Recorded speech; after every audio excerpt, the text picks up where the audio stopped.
ओ जी care taker को अब लंबा खींचा जाएगा, 90 दिन के अंदर तो इलेक्शन नहीं हो सकते। वो कल उन्होंने एक जबरदस्त बयान दे दिया, उन्होंने कहा हाँ जी ये तो लिखा हुआ है कि 90 दिन के अंदर आइन में लिखा है कि इलेक्शन कराने, लेकिन अगर नहीं होंगे 90 दिन के अंदर, ये तो आइन में कहीं नहीं लिखा हुआ है। भाईजान लिखा हुआ है अगर 90 दिन के अंदर जानबूझ के आप इलेक्शन नहीं कराते हैं तो आर्टिकल 6 लगता है, गद्दारी का मुकदमा बनता है, सजाए मौत बनती है। तो आपने तो बड़क मार दी, लेकिन जो उसकी वजह से हजारों पाकिस्तान में कारोबार बंद हो गए, मैं दोबारा दोहराता हूं, हजारों कारोबार बंद हो गए, लाखों मजदूर बेरोजगार हो गए, दिहाड़ीदार मारा गया। कौन जिम्मेदार है इसका?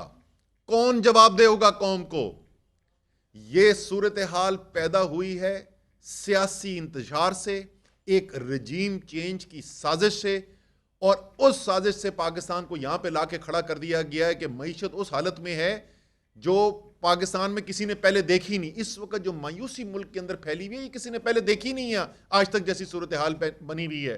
कौन जवाब देगा इसका? शुक्रिया शौकत। जैसे अभी आपको तफसील में बताया शौकत तरीन साहब ने कि जो इक़दामात की लिए हैं इस हुकूमत ने, उसके माशी असरात क्या हैं, पाकिस्तान के माशी अशारिये जो हैं उनके ऊपर क्या असरात मुरतब हो रहे हैं, और इस किस्म की होशरुबा चीज़ें कि पाकिस्तान के अवाम के ऊपर सिर्फ पिछले 36 घंटे के अंदर 4,500 अरब या 45,000 करोड़ रुपए का कर्जे का बोझ बढ़ गया है जब से ये रुपए की कीमत गिरनी शुरू हुई है। तो इसके सियासी क्या मुज़मरात होंगे, इसके समाजी मुज़मरात क्या होंगे, मैं उसके ऊपर बात करने से पहले ये ज़रूर पूछना चाहूँगा कि ये जो पिछले 9-9.5 महीने के अंदर किया गया है पाकिस्तान के साथ, और जो पाकिस्तान ने अपनी तारीख़ की सबसे ज़्यादा महंगाई देखी है पाकिस्तान के अवाम ने, और ये अदादो शुमार कहीं शौकत तरीन साहब अपने घर से नहीं लेके आते हैं, ये इसी हुकूमत के इदारों से हर हफ्ते और हर महीने हमें महंगाई के अदादो शुमार मुयस्सर किए जाते हैं, और इसी हुकूमत के अपने शाया करदा अदादो शुमार के मुताबिक पाकिस्तान की तारीख में जितनी महंगाई नहीं हुई थी उससे ज़्यादा महंगाई इस वक्त हो रही है पाकिस्तान में। उसके साथ अना परस्ती की बुनियाद के ऊपर जो फैसले किए गए,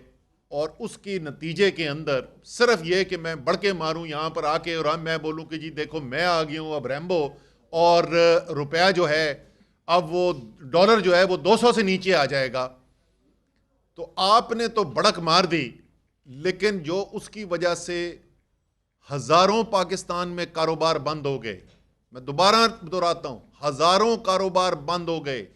लाखों मजदूर बेरोजगार हो गए, दिहाड़ीदार मारा गया, क्योंकि आपने एक मसनूई तौर से सिर्फ अपनी अना की तस्कीन के लिए कि डॉलर का नंबर जो रिपोर्ट हो टीवी के ऊपर वो एक खास नंबर हो, उसके लिए आपने पाकिस्तान की मईशत को उस खाई के अंदर गिराया, उस तबाही के अंदर लेके गए, जहां अब ये सिर्फ माशी मसला नहीं रह गया, ये मसला पाकिस्तान की कौमी सलामती का मसला बन गया है। इस वक्त जहां पे खतरनाक तरीके के हालात पैदा हो गए हैं, जो बैनुल अक़वामी हमारे ज़र मुबादला के ज़ख़ायर हैं वो सिर्फ 3 हफ्ते के ज़ख़ायर बचे हैं। आज तक पाकिस्तान की तारीख की ये कम तरीन सतह है। सिर्फ एक दफ़ा इससे पहले हम यहाँ आए थे, उस वक़्त भी मुस्लिम लीग नून की हुकूमत थी 1998 अक्टूबर के अंदर। इस खतरनाक सूरत हाल के अंदर अब हमसे क्या मुतालबे किए जाएंगे कि पाकिस्तान को इधर निकलना है, तो जो हमें यहाँ से इन्होंने इनके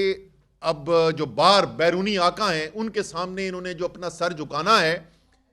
उसके लिए पाकिस्तान से क्या क्या मुतालबे किए जाएंगे। ये महंगाई तो बढ़नी है, उसमें तो कोई शक ही नहीं। गैस की कीमत बढ़ने जा रही है, और उसकी जो खबर है वो तो अजीबो गरीब खबर है कि जी जुलाई 2022 में से आपके बिल बढ़ाए जाएंगे। तो आपके पास जब भी बिल आएगा तो उसमें जो इजाफी कीमत है वो सिर्फ और 74% इजाफे की बात हो रही है, कुछ छोटे मोटे इजाफे की नहीं बात हो रही। बिजली की कीमत बढ़ रही है, पेट्रोल की देखें 4 दिन के अंदर उन्होंने बढ़ानी है, मुख्तलिफ अदाद-ओ-शुमार आ रहे हैं, कम से कम कह रहे हैं कोई 30 रुपए बढ़ जाएगी, कोई 50 रुपए की बात कर रहा है, कोई 70 रुपए की बात कर रहा है, टैक्स नहीं लगने जा रहे हैं, वो तो है ही है। लेकिन माशी जो हम पे बोझ डाला जा रहा है, जो हमसे मुतालबे किए जा रहे हैं, इसके अलावा क्या मुतालबे होने हैं और उनसे कौमी सलामती को क्या खतरा आने वाला है, इन सब चीजों को देखते हुए मैं एक दो फिर पूछना चाहता हूं, कौन जिम्मेदार है इसका? कौन जवाब देगा कौम को? यह सूरत हाल पैदा हुई है सियासी इंतजार से, एक रजीम चेंज की साजिश से, और उस साजिश से पाकिस्तान को यहां पे लाके खड़ा कर दिया गया है कि मईशत उस हालत में है जो पाकिस्तान में किसी ने पहले देखी नहीं। इस वक्त जो मायूसी मुल्क के अंदर फैली हुई है, ये किसी ने पहले देखी नहीं है आज तक, जैसी सूरत हाल बनी हुई है। कौन जवाब देगा इसका? ये और सबसे जो बदतरीन चीज, जो मजाक है कि मुल्क में बुरहान इसलिए पैदा हुआ कि आपने एक जमहूरी अमल जो है, एक चलते हुए जमहूरी अमल को एक रजीम चेंज की साजिश के तहत उसके अंदर बिगाड़ पैदा किया, उसके अंदर एक गैर मुंतखब हुकूमत को लेकर आए, 156 सीटों वाले वजीर आजम को घर भेजा गया और 84 सीटों वाले को वजीर आजम बनाया गया। और उस इंतशार का अब हमें आजकल क्या क्या असर आई है? हमारे सारे सहाफी इसको क्या बात करते हैं, कुछ ऑन एयर मुझसे बात करते हैं, कुछ वैसे बात करते हैं, ओ जी केयर टेकर को अब लंबा खींचा जाएगा, 90 दिन के अंदर तो इलेक्शन नहीं हो सकते। वो कल उन्होंने एक जबरदस्त बयान दे दिया, उन्होंने कहा हाँ जी ये तो लिखा हुआ है कि 90 दिन के अंदर आइन में लिखा है कि इलेक्शन कराने, लेकिन अगर नहीं होंगे 90 दिन के अंदर, ये तो आइन में कहीं नहीं लिखा हुआ है भाईजान। लिखा हुआ है अगर 90 दिन के अंदर जानबूझ के आप इलेक्शन नहीं कराते हैं तो आर्टिकल 6 लगता है, गद्दारी का मुकदमा बनता है, सजाए मौत बनती है। जो पाकिस्तान के अवाम के साथ आपने कर दिया है, जिस तकलीफ से मैं जहां पर जिस वक्त मैं बताऊं आपको जाता हूं, चाहे वो इस्लामाबाद हो, कराची हो, लाहौर हो, किधर रस्ते में आते हुए बेरा में रुका, वहां पे लोग आ गए, लोग गिड़गिड़ा के हमसे कह रहे खुदा का वास्ता इमरान खान से कहें मेरी जान बचाएं इन लोगों से।